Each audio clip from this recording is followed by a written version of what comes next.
My name is Justin. Welcome. I appreciate you all coming out early on a Sunday once again. I will leave it to my friends to introduce themselves. Sure. My name's Adam. I'm out of Richmond. A DM by trade, both for personal game nights and on stage for performative reasons. My name's Josh Bluba. I am a dungeon master and then also a comedian. And I'm Justin. I'm also, I think we're all out of Richmond. Yeah. Cool. And I've been running games for about 8 years regularly since 5e came out. So this is pretty loose form. I had a more structured panel yesterday, but I like just doing a general Q&A.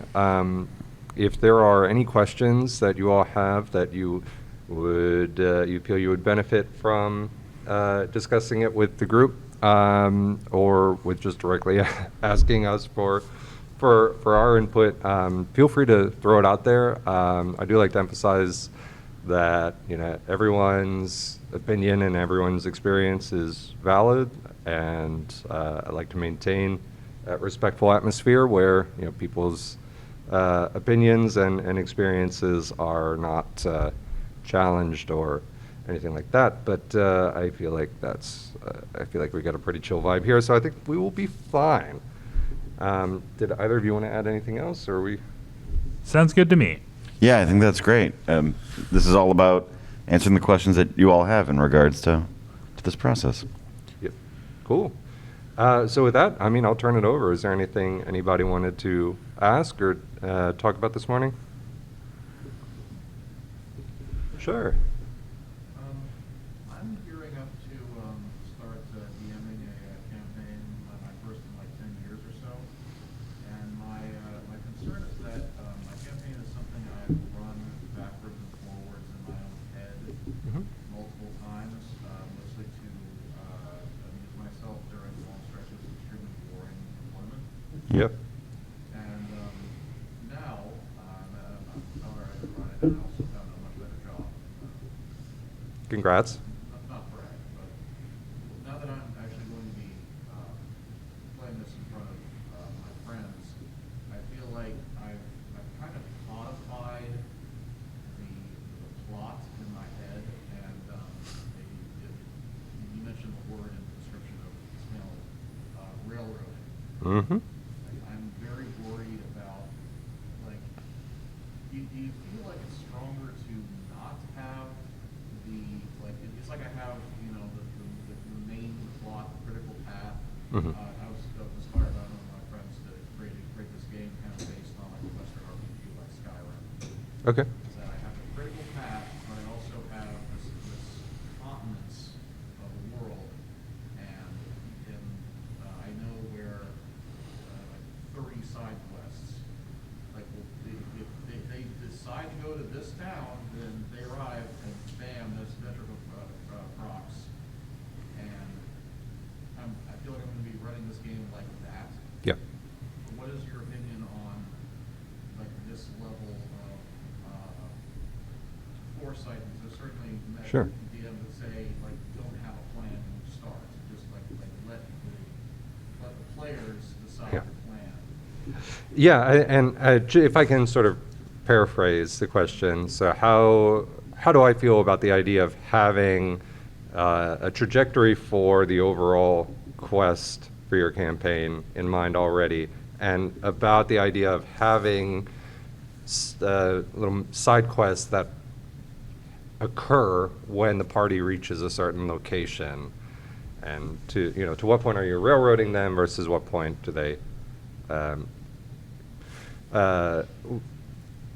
should they initiate the action themselves? And there are a lot of opinions out there on what is railroading, what is not railroading. To me, railroading is not meeting your party's needs in terms of their ability to initiate things autonomously. Some parties need to be handheld or just are chill to the point where they know if their DM says, hey, there's a suspicious figure over there in the corner of the tavern, then that's enough of a clue for them to be like, okay, well, I'll go talk to this person. They know that if the DM is pointing them in a direction, then that's what they've prepared, that's what they want to run. Maybe they're cool with that. Maybe they just want to mess around. And it can take a little experimentation to figure out where your party lies in that, spectrum. I think the best advice I can give here is to have a conversation with them, like, hey, I've prepped this stuff. I have stuff in mind to run, and I'll present you with those options. Let me know if you feel like I'm inhibiting your ability to do what you want to do or pursue what you want to, the quests or the, whatever activities you want to pursue. Or, if you guys are good to roll with this, then yeah, let's roll with it, because this is what I've prepared and this is what I'm excited for. Do you guys have any thoughts? Yeah. I think patience is also key in that situation. I've seen some people craft their own campaign, and they're like, all right, here's me, here's my side things, here's what I'm doing.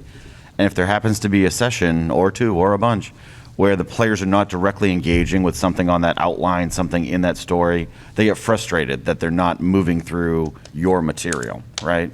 But if the characters do end up kind of going off on a whole side thing with an NPC or just having interactions amongst themselves for a whole session, really embrace that, because that's the flavor that they're bringing to your story and they're engaging in that world, and don't feel like as soon as possible you need to get them back on one of the missions that you've created. I've definitely seen people kind of go in that way on it. I'd say that's one thing. And then, I had another in regards to this. Do you have anything to say, Blue? Yeah, but you can finish your thought. I got to think of what my second thought was. I think something that's really important to remember as far as like being a dungeon master who wants compelling storytelling, right? So like there's a difference between plot, so like what's happening in your world is kind of what I assume your plot is, right? And story, where it's like, what's the story your players are going to talk about when they remember this campaign? It's rarely going to be, oh, my dungeon master had this really great, like, epic, like, the wizard did a thing. It's usually going to be how they interacted with that plot. So, like, it's cool to have, like, your big overarching, like, this campaign is about, the vampire who teleported us wherever and blah, blah, blah. Not to, like, dunk on Strahd as an example. I guess I'm not dunking, but what they're going to think about is how they interacted with this world and how they like played within it. So it's good to have like a rigid plan as far as like what you want to happen, but it's also good to realize that like the things you remember about storytelling are like the ways these things affected your characters. So it's like, what trials and tribulations will I put my players through while they're progressing through this plot? And on the subject of side quests, I love that you have a side quest for every town. That's amazing. What I would recommend is finding weird little places to breadcrumb them back to your main quest as part of those side quests. So like, we went to this town, we like found the wagon that got stolen or whatever, but maybe at one point during that escapade there was some sort of foreshadowing, whatever it is. Yeah, I will say one idea I have to incentivize the critical path is that I've written it down and broken down the steps, and I can make, basically if I start the party at level 1, and I was looking to do either 5th edition D&D or 1st edition Pathfinder for this, in which level 20 is like considered like the max, right? Mhm. So I have 19 steps in the main path, so like they only level up when they complete one of the 19 quests in the main line. Cool. Yeah, and you bring up a point that regarding bringing people back to the plot with sort of breadcrumbs, and the point you made with having these sort of critical path items. Oh Lord, I'm talking business consulting again, which is I had to disentangle the two sometimes. But when talking about contextualizing these big plot points to the party in a way that encourages them to tackle those plot points without necessarily shoehorning or railroading them into it. I like to encourage DMs to have a shift in how they frame it. You know, it's not that your campaign doesn't move forward if the party doesn't tackle those 19 tasks that you've identified. It's that there will be consequences or an impact to the world if they don't, right? So the question becomes like, if the party doesn't do this, what happens? Not what will it take for them to do that, right? Well, in my previous thought before I stumbled upon the steps, Steve, is that there will be a time limit. Like basically there's a fuse burning on the world Yeah. for them to, that's up to the climax. And I actually did share that with my roommates who were part of this game. Cool. And they just laughed in my face on that. They're like, no, don't do that at all. Oh, It could go either way when you stick a hard time limit on a thing like that, because but like what we're talking about up here about focusing on the experience and the story and the interactions over the plot beats, and the second thing I finally thought of what I was going to say is basically what these two guys have already said, is when you craft your custom content to not feel to hold it so precious that nothing within it can change. If you're like, well, there's going to be this mole or this character's going to do this thing at this point and I can't wait for that, you can't have your heart set on that 100% happening, because your players are entering a world to interact with it, and that may not be possible after they don't engage with that NPC or after they ruin that town. And you have to be comfortable with that before you start. That your big aha moment that you're so proud of may not get to happen at all, but knowing that the world you built around it is equally, if not as more important, to inform the way that which you'll guide their adventure.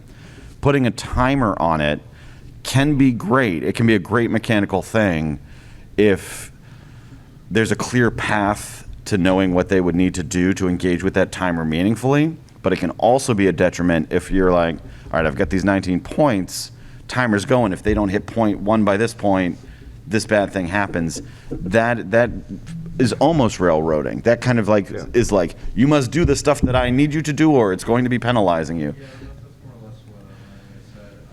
And I counter-offered, like, it's not like I'm going to have a little ticking clock on the table. Yeah. I could just say that, time only passes meaningfully when you complete, like I said, the critical path quests. So it's like, if I say, we have a year to do this in the game, it could take 2.5 years in real life. Sure. Have enough sessions to actually get there. And But they just said that's muddying the waters too much of that. well, I would also consider if you want to build a timer in, build it in not necessarily in days. So you're like, okay, well, 30 days past this traumatic thing happens, regardless of what they do, because they may end up going on this whole little side thing that eats that time. Then it kind of devalues that side thing by doing that. Instead, try to build them in as beats. In Rime of the Frost Maiden, a D&D campaign, there's a great moment where as players approach this dungeon that they took hell to get to, a huge threat comes out and heads back in the direction they came from. And in that moment, that is a timed thing. That thing is going somewhere to do something, and those characters have to be like, all right, do we try to get there right now? Do we go back where we came from? We just went all this way. Or do we go in where we wanted to? And all of those things have critical time-based consequences because of that. And they know that because it's telegraphed, right? The players are like, oh no, time is now a factor. And now I have to make a meaningful choice. But you don't have to sit there and go, all right, that monster over the next 3 hours is going to do this, this, and this. The book may say that. The book may be like, if the players in a written campaign. But for you doing homebrew, you have the flexibility to then say like, all right, how are they prioritizing engaging with the things I'm putting in front of them? And what does that mean for the larger story world? Yeah. And that's a good way to use time instead of being like, in 5 days we burn. right. And I really like the idea of the consequences not being tied to time, like letting time lapse, but consequences are a result of what the party has chosen to prioritize. Right. I also, on the point of milestone-based progression connected to the main storyline, you need to ask yourself, are you okay with your players speedrunning your campaign because leveling up is fun? Because it might happen. I've been in milestone campaigns as a player where I know we've leveled up like 3 times in a session because we were just like, oh, we want levels, bud. We're going to like, I want to be 7. Yeah. There are 6 people I intend to run this game for. 4 of them I have known for 15 years, and the other 2 not much less than that. Yeah. 4 of them were in a previous campaign that was like 10 plus years ago. And I can say with great certainty that they are not power gamers per se. Good. I know who those people are in my community. Cool. And they're not invited. Okay. Because it is, I'll never forget that Star Wars game that was utterly ruined because one guy said like, oh, maybe that Sith that we just shot out of the sky had the lightsaber in his trunk, and he broke quarantine basically to go look for it. He was not a Jedi himself. He wouldn't Okay. have any reason. But he just wanted He the. does not have the skill to use a lightsaber. Yeah. He would cut himself in half. But he's like, it would be rude not to have a lightsaber Yeah. right now as a memento in this, an imaginary lightsaber in this imaginary Yeah. game. And he I do want to. broke. It's one of the setup. Basically, he killed everybody. He total party wipe just because of a spur of the moment selfish desire. Yeah. And And- we don't play that much anymore. Yeah, people, it's difficult when they don't realize the amount of effort necessarily that they've kind of spent or the impact that it has on other people when we're just derailing things to the detriment of the party. But did everything we say, did that help? It did. Cool. Thank you. Cool, yeah, I appreciate it. Thanks for the question. I feel like I have a group of players who will appreciate a role-playing experience. Cool. It's just, I have my own anxieties. Like I said, I'm very rusty about this. And while I have run this campaign back and forth in my head to amuse myself, I did it with 4 different parties with a lot of different alignments. So I feel like I have an idea for many of the main outlines, like different ways Mhm. that can be resolved. Yeah. So, Well, I think keeping in mind the party's autonomy and all that. I'm sure that it sounds like you'll come to a good balance of running the kind of campaign that you want with the kind of game that they want to play. And if it's good, I'd like to move on and address some of the questions that other people have. Cool, thank you, I appreciate that. Did anybody else have any other questions or anything that they want to discuss? Yeah.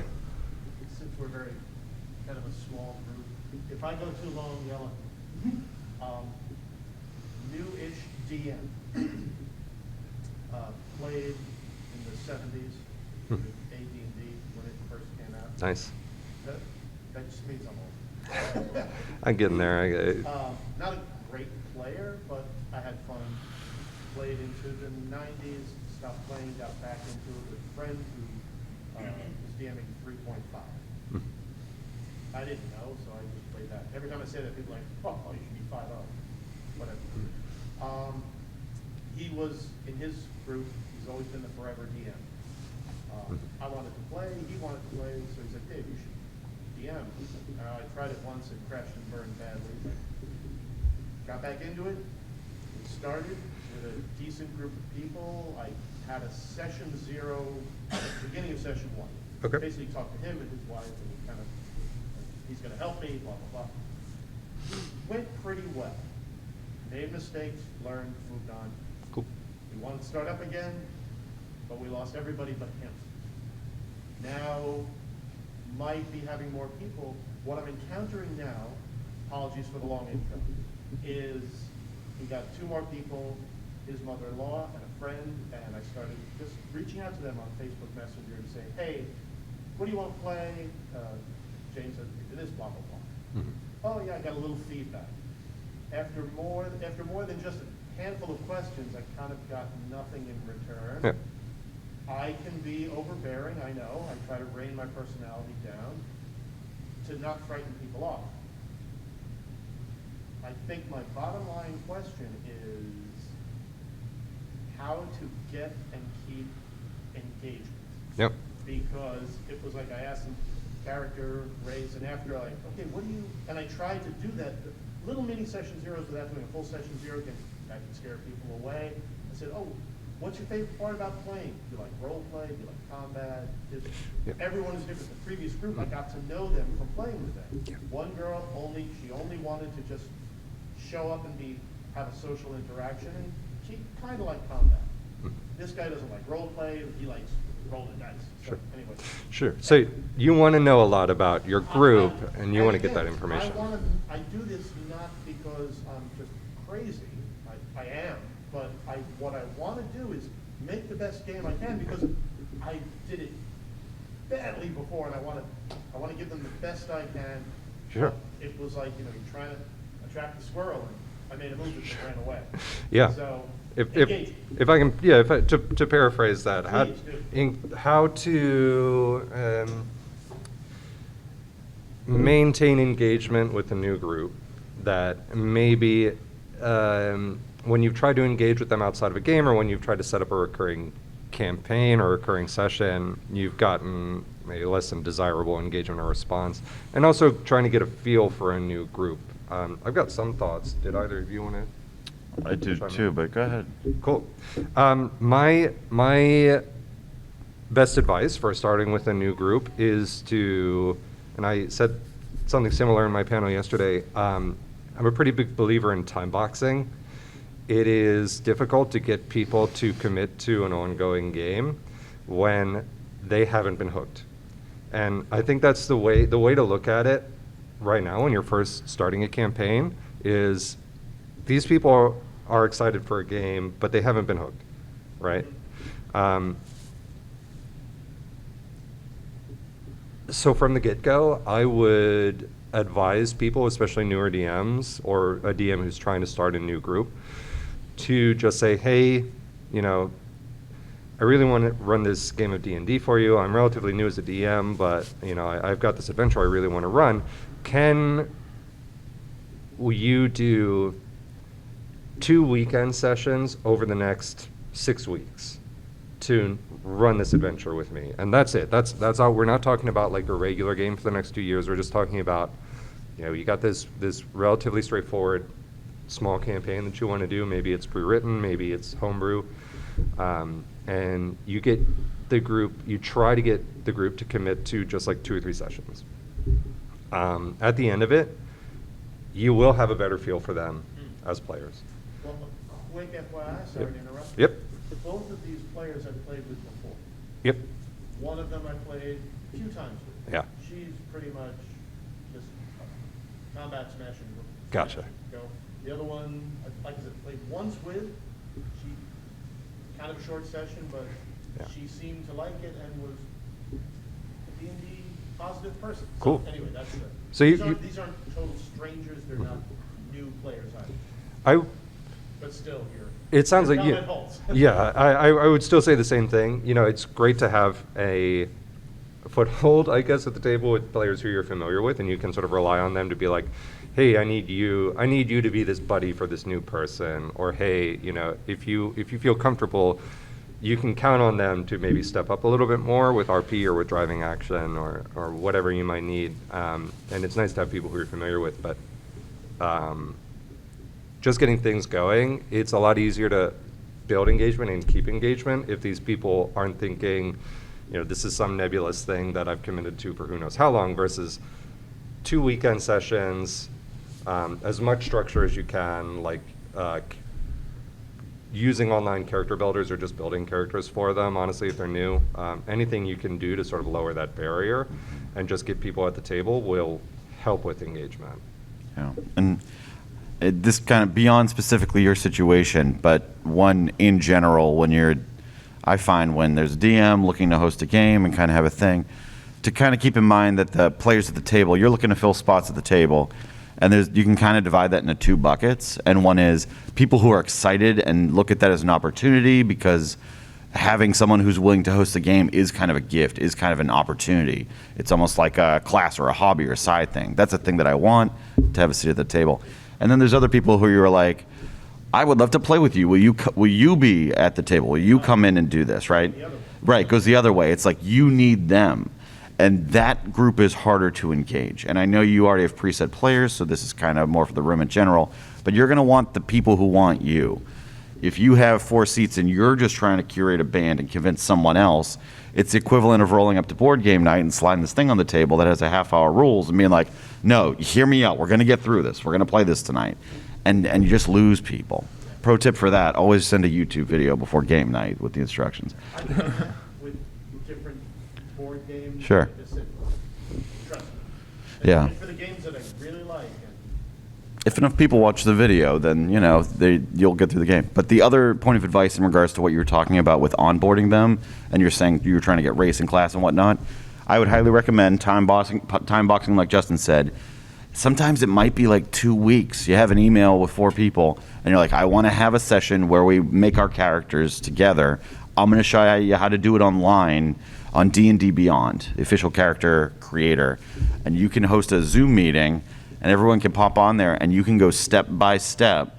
It's not too much to kind of take everyone and go through. Even if you have people who are diehards and people who are brand new, it's like, all right, here's the class section. Here's what some of these mean. I'm here to answer questions. All right, everybody out of class, let's move on. Here's how to allocate your points. Here's how, and taking people through that is both a shared experience that is meaningful to everyone. It does prep for you to get the actual game going, and it ends with everyone being invested in a specific thing. And you can top that off after a group character creation with like, and now I want 10 minutes with each of you one-on-one. And you get to them on Zoom and you're like, all right, why is this character in this world? Or tell me something about your background. And what you were doing there is further engaging them into the thing they just created while also giving yourself notes on things they'll be interested in regards to the way you do the play. I like that because that is, one of the hardest things is the initial adventure hook. Mm-hmm. You meet in the tavern, now stand awkwardly and talk to each other. No, when you do, like the way you said it, it gets the buy-in and it gets the interaction. It's like, oh, he's got an elf. Oh, interesting. I'm going to, and it inspires people to do the initial, what's your connections, and or at least have that trust and that buy-in of, oh, this, I have a connection, even though it's not a relation. We've gone through the Zoom meetings. So Sure. And if you get a new player and someone who's been around forever, ask if they're comfortable knowing each other before the story begins. It's like, you're actually cousins who haven't caught up in 5 years, but you know the same people. Or you two went to school together and you both learned, you were in the training academy for fighters, and you didn't always get along, but you have a mutual respect. And that gives, it's not like a direct hand-holding, but that allows for more pre-relationship, more justification upon entry, and it allows for assistance in the gameplay from the person who is more experienced to the new person. I also find, because I feel, going back to like the original question, how do I get these people to engage? Bribe them a little. Be like, hey, no, but like not with money, but be like, hey, this Sunday, brunch D&D, I'm making French toast. The number of brunch D&D games I've played. Like, make it more than just the game, right? It's like, we're going to hang out, mimosas and D&D. Like, that's just like, spice up the pitch. Just, hey, brunch session 0.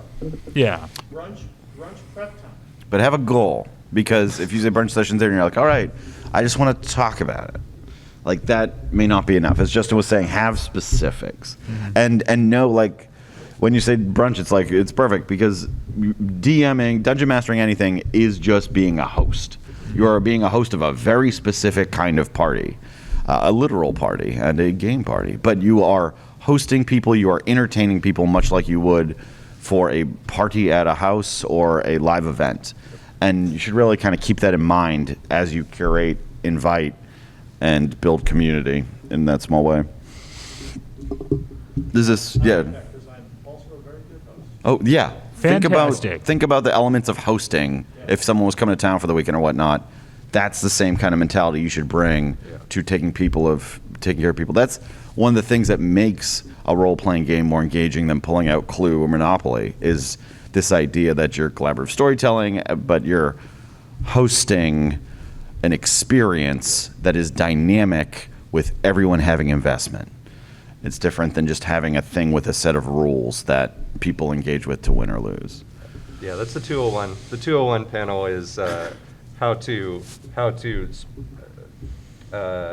make your home more welcoming and be a host and all that.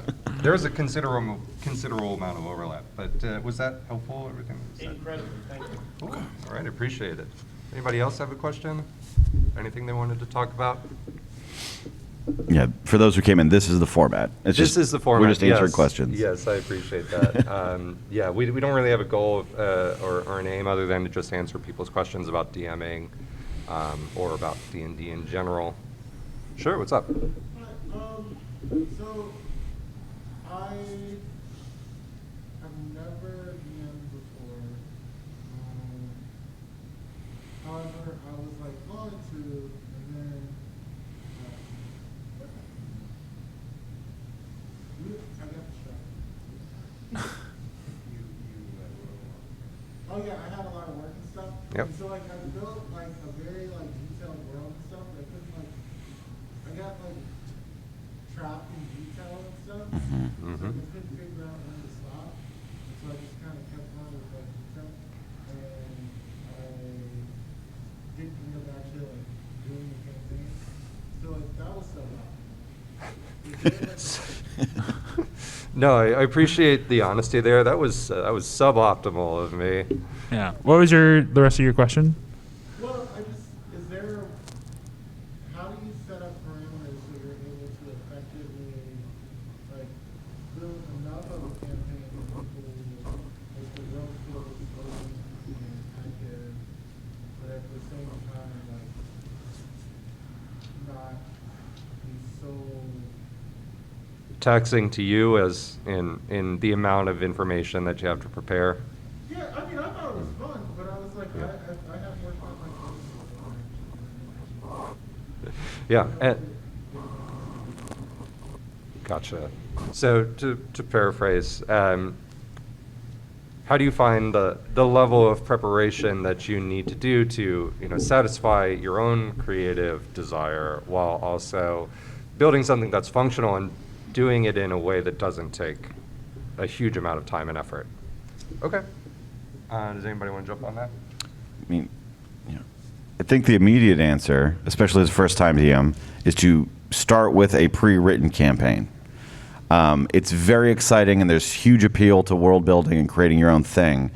But to do that, to learn to appreciate the writing of the book or the painting of the painting, you should kind of do one that's already there, I guess it's a bad metaphor. Go to the museum, read Trace a book. anime characters before drawing your own. And it doesn't have to be like, all right, I just found this 80-hour campaign I'm going to run. But you grab a starter thing that is a one-shot campaign, and you see how a story can be told with a set amount of characters, locations, and goals. And you see how much of what's on that page actually makes it into the gameplay. Usually pretty little. But you also discover the things that you need to know and get to see the skeleton of the framework of the game. I think folks who go into just building the world and writing, if someone comes and they're like, all right, first session, and then it's like an 8-minute story about legacies of families and histories and a dragon, and they're reading Game of Thrones. But they wrote it, and it's interesting, and it's 8 pages long, and they put down, and they're like, and you begin, and everyone's like, what the hell is that? It's just so much. They will not be as invested in the things that you've created out the gate. It's like getting in a hot tub. You have to put a little bit of hot at the beginning, and then just gradually ease everybody into that world. So I'm giving two pieces of advice at the same time, but I would say start with something that exists, see what that feels like as a game player and as a host, and then take it from there. If you're like, all right, I get this, now I could write my own thing, and you might see that you don't have to write quite as much as you think. And I do think on the opposite side of the coin, as someone who's not as experienced with dungeon mastering, it could be helpful before you run an entire campaign homebrew to run a homebrew one shot. Yeah. Because it helps you figure out sort of like where your ideas worked and where they didn't, how like the flow of how you dungeon master works.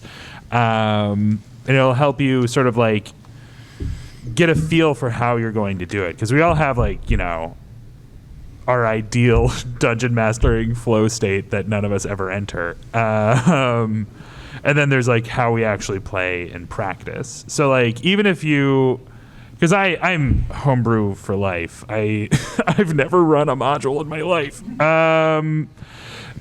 But that's more just my terrible personality. So like I think the thing that's always helped me with that is like running one shots, running, you know, weird little lower risk scenarios can help you sort of like practice for running the huge multi-session campaign of your dreams, if that helps. Yeah.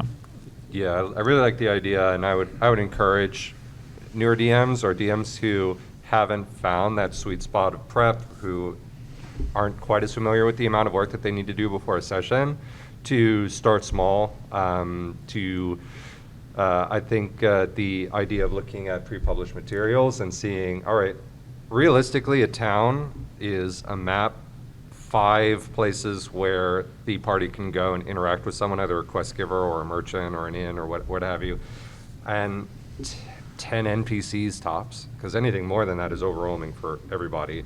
And when you put it all on paper, it's a couple pages. It's not as overwhelming when you see you have an example set forth in the published materials of, okay, this is the type of thing that the majority of DMs might need in order to be able to run this module, which is what they're trying to give you in the published materials. So getting a familiarity with that is excellent.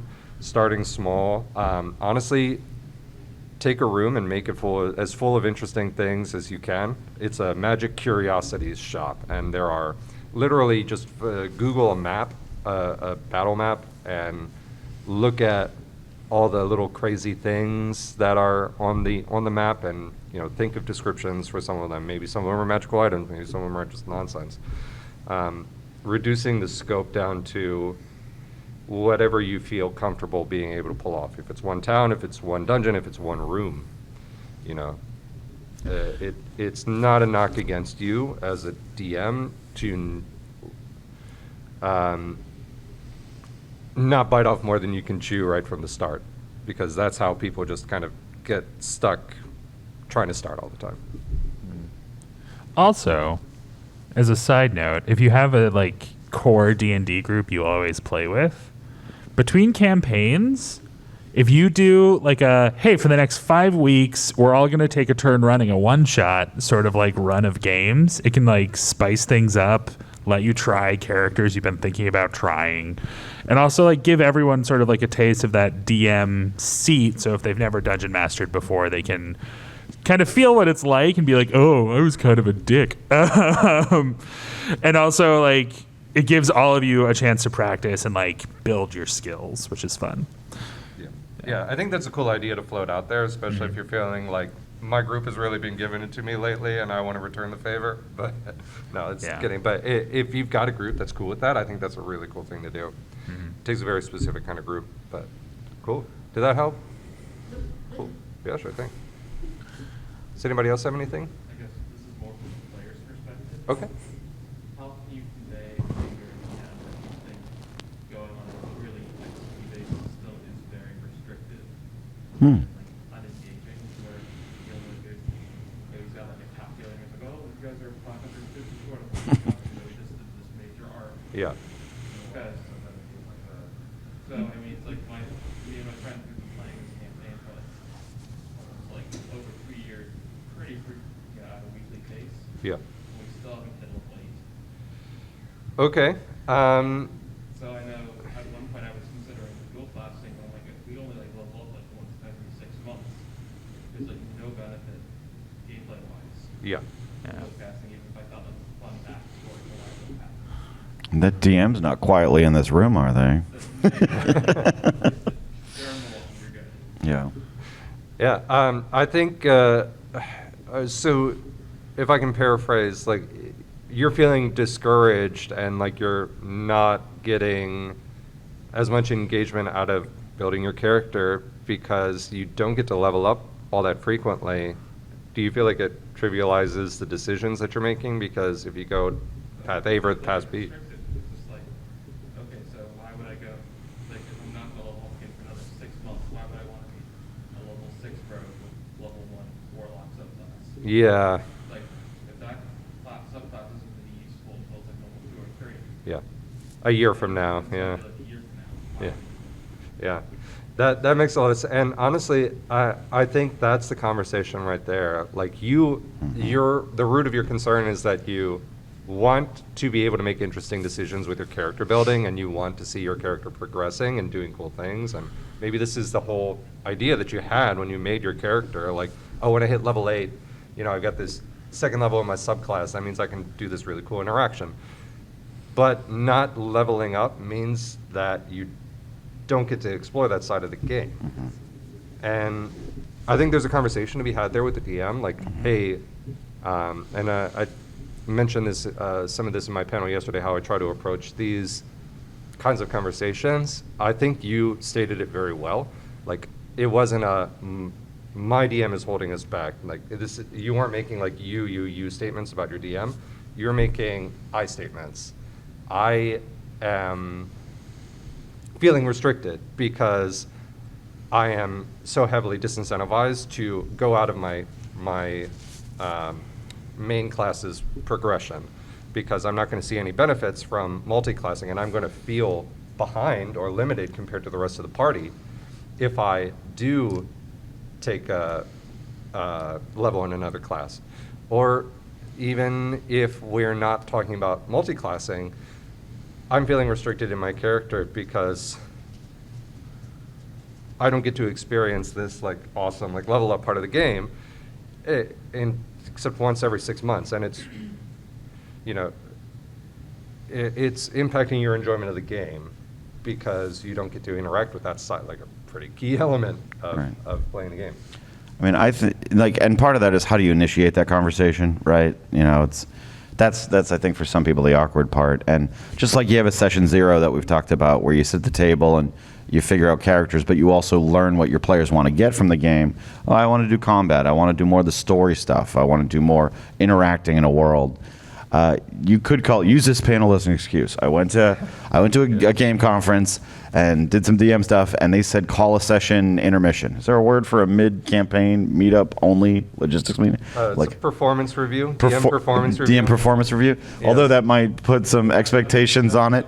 I would call it an intermission. I would call it a story. It's like going to a play and halfway through and say, hey, the game up until now has, it's been great. Here's some things I've liked about it.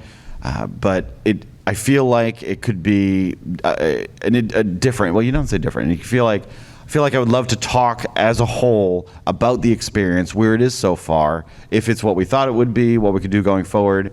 I appreciate what you do as a DM, bringing this to us. Could we have just our next session be a conversation about our gameplay to this point? And during that conversation, say, one thing that I am disappointed with is I thought mechanically, at least from a time investment standpoint, the leveling up mechanic would be a more meaningful part of the game. And as Justin was saying, it's frustrating that hasn't been up to this point, just kind of stepping in with the positive, but also explaining this is not what you signed up for necessarily, and you would love it if there was a way to increase that moving forward. Yeah. But I'm not crazy that's like a really long time. Oh, that's super long absolutely. time. That's crazy. That is super unusual. You're at the far end of the spectrum. Yeah. And the idea. This is a joke answer, but you could go super passive aggressive and just make like a close friends post on social media, but he's your only close friend, and then link this exact panel time coded to the moment you ask that question. Like we have, we're all like a group of friends on Slack. Me and 2 others might have our own like group message within that. Dissatisfaction. Which, well, I mean, and that breeds resentment, right? Like, just like hosting, and that's okay to have your own side things. It's fun to talk. But if the main thing you're talking about is frustrations with the way the DM is running the game is being a bad host and may not even know it. So they're trying to host that party, and they may be focusing on certain things, even if it's a calculator that's doing the numbers. And if you go to a party and the punch is sour, right? You're not going to go in the back room and talk smack about the punch and how gross it is. You're probably going to tell the host, like, hey, I think something might be up with the punch. Yeah, and I would also jump on that. I think resentment is exactly the right word, because when you've got the group chat minus one person, it's always to talk smack about that one person. Yeah. I mean, it's and in this case, I mean that's a generalization. That's not true, but. In this case, if you've got, my concern and what I'd encourage you to do is to avoid, it's one thing to get affirmation on, like, I'm feeling this feels bad, is anyone else feeling this? Having that then turn into an echo chamber where you're just slagging on your DM and building resentment. We're usually not negative towards the DM, like, Okay. expression about, like, the XP. So I don't want to Sure. Gotcha. Yeah. negative in that regard. Yes, especially if they're watching this right now. Yes. And no harm, no foul. But yeah, it's the kind of thing where open communication is kind of key there, because any kind of that, even if it's just tension of dissatisfaction of the game, that's going to bleed into your gameplay, and your game's going to be less fun. And then why are you playing it? So I think expressing kind of what you hope to be getting out of it and what you've gotten out of it so far and what you hope it looks like going forward is a completely fair thing. And the timeline you're talking about regarding leveling is very unusually long for the mechanics of this game. Does that help? It does. Okay. Okay. And use us as scapegoats for anything. Just be like, I heard these guys talking Yeah. at this conference. These guys said. Also, when was the last time you played a video game and when you finished a quest, you didn't get XP for it? Like, is he just taking quest rewards, like, out of the equation? He's like, just monster death, that's it! It's like, we get a little bit like quest, but it's just like, we've got Yeah. this huge, like, encounter where we get second hand. Yeah. It's great. It's like, oh, we leveled up. Like, oh, you guys are 550 points short. Yeah, that's odd. That really just takes them. That's a DM choice. But that does kind of take a bit of the wind out of the sails in moments that should feel like elevating. But you're not the DM we're talking to in this situation. There are definitely, but DM tip, if you are doing a number-based thing like that, and you see that the level's just shy of there, and your players just had an incredible moment of problem solving or interaction or story beat, give them the level. Don't be like you have to go kill 5 more goblins to get there. Like, that's you are directing the season of the adventures of these folks. And if it's an episode and it has a crazy ending, pay that off for them in a way that mechanically resonates with them and makes them more invested. Don't be like, yes, you defeated the Lord of the Church, but well, next time we'll open up with a big spider and maybe you'll level up. It'll be great. It's like, no, don't do that. Don't do that. Play to them. Show them a good time. Cool. Sure, what's up? I just want to add that one of my earliest games in college used that you only get experience from the death of other people. Yeah. So we could have at least on 2 occasions I remember we have guys who were just like 10 points away from leveling, and they just decided to kill a random innocent helpful person just Yeah. That's a broken game. There's this one story my friend told when he was DMing where they were like pretty high level characters, and they were like leading an army to a fortress. And then the night before the army was going to go into the fortress, the player's like, "Ah, man, that's a lot of XP in there. We don't really want to give to these soldiers," and like ran in and killed everyone before the soldiers got in there. Like, that's a weird thing to incentivize. Like, that's a choice that the characters wouldn't make, but the players felt like, oh, I need that XP. Yeah. Gotta level up. You know, it's just like not ideal to have a system in at your table that incentivizes playing in a way that their characters wouldn't. Yeah. Yeah. And then the DM is totally against metagaming. Cool. I did want to give it just a second. We've probably got time for one more if anybody else has any questions. Yeah. Everybody good? Cool. Or was there anything else you wanted to add? Oh, I guess I also wanted to share, I think the very first D&D game I was ever in was like a summer camp when I was like 12 or 13. And the DM cared about numbers so much. I mean, it was advanced D&D, second edition. Mhm. And he would be like, okay, if you're a wizard, how many caterpillar victims do you have on you right now? How many owl feathers do you have? the spell components are listed there for a reason. Yeah. Itemize all of your dragonfly wings of knots, and also would be camping in the woods where you or I would just roll a d20 on survival. You'd be like, okay, what trees did you find? Oak, pine, locust. You realize how many joules of energy that wood gives off when you burn them, right? Oh boy. It's really kind of amazing that I even like D&D at all. So those games that I've been in, and now I have I've run in 20, 30 different campaigns that just don't care about this local Yes. I think that gets at kind of a good thing we haven't talked about yet, where for some DMs, that is fun. For some DMs, micromanaging the things in your pockets and the trees in the woods is what they're there for. Cool. I'm on the opposite end of the spectrum. I don't deal with encumbrance. I often am kind of loose with money, right? And I don't deal with spellcasting items because to the majority of the people I play with, that stuff isn't fun. It isn't fun to want to go and whip out a spell and have to be like, do I have a thing of ink in my bag? But that is a conversation for when things start, because just because you both want to play D&D doesn't mean you're a good match for this game, and or any role-playing game.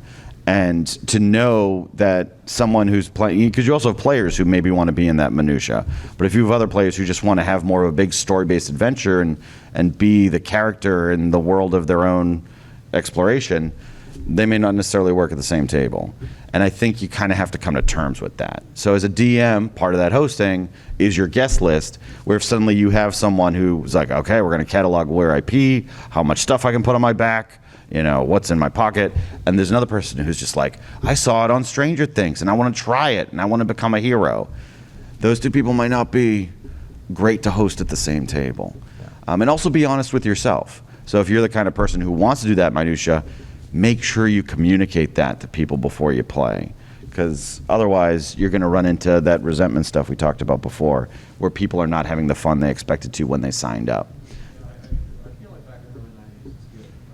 Script safe, script a lot of allowance to afford these books, so we thought the Wilderness Survival Guide, which I actually did find this book later and double checked it. And yes, there is many itemized tables for the caloric output. 25 different varieties of trees.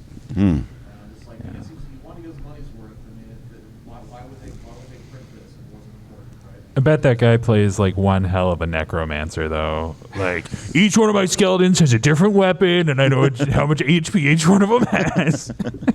Yeah, they wrote the stuff. It's there to be played with. Yeah. But I think when you play with it, make sure you're playing with other people who want to get into that, because it's almost a different game. You spend a third of your time working on that inventory management. Cool. We're just a few minutes shy of wrapping up. I just generally want to touch on something I find pretty helpful. I wanted to give a shout out to a few free tools that I found very helpful and which other DMs might find very helpful. My biggest challenge whenever I'm trying to put together a game is scheduling. I deal with a lot of people who have very busy schedules, who have different work schedules, that sort of thing. I don't typically subscribe to the approach where you just kind of go back and forth over the Discord or the Slack chat. I would really advise DMs or whoever, well, number one, I advise DMs to see if anybody in the group is comfortable sort of delegating out the responsibility of creating like a scheduling poll, but I usually will go to a doodle poll. Doodle is in like to draw, doodle.com, and it's a scheduling poll website where you can really easily just make, and it's free. You make a poll, you say I'm available these dates, these times, and people can say yes, no, maybe to all of them. You can email out a link, and it is super helpful. That has almost single-handedly helped reduce my scheduling difficulties, and then sometimes scheduling can't work out, but this takes a lot of the pain out of it.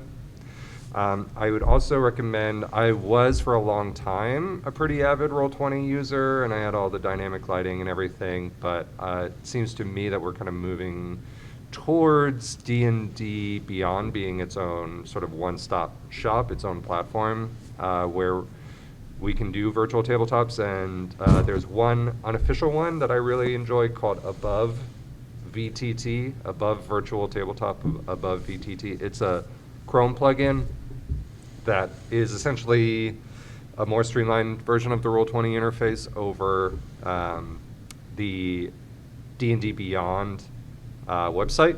So your players can literally click into your map from D&D Beyond. Their character sheets are all in there. They can do all their rolls. They can roll to the game log and all that. So if you use virtual tabletops and if you use D&D Beyond, it's something that can be quite helpful. Similarly, if you are in Roll20, there's a Chrome plugin called Beyond 20 that does the same thing for Roll20. That's really good. Yeah, those are all super helpful. Did either of you guys have anything else that you wanted to touch on? No, I mean, I guess in regards to scheduling, the way I like to schedule, I'll give you another option, is it says party of 5. I send an email. It's like, here's February, and the email just has all the dates that I'm free. So Monday, February 1, Tuesday, February 2. One line for each, and they're all go, and that email goes to all. First person replies all, deleting the ones they can't do. And it incentivizes people to respond sooner because you're hacking away at this list, and you can also see in real time what comes out of that. I like that a little more so than the doodle, because then sometimes you're like, oh, well, there's a bit of negotiating there. Yeah, you have to make a choice sometimes. So it's just like, we do this, and then if the 5 of us we can't do it this month, you just kind of accept that. You're busy adults, and then you send the next one out for March, and then you get 2 in there, and that's, you make that work. Cool. Do you have anything? No. Cool. Great. Yeah, happy MAGFest. Good job, everyone. Good MAGFest. Enjoy what's left of it. Yes. Thanks, everybody. Appreciate it.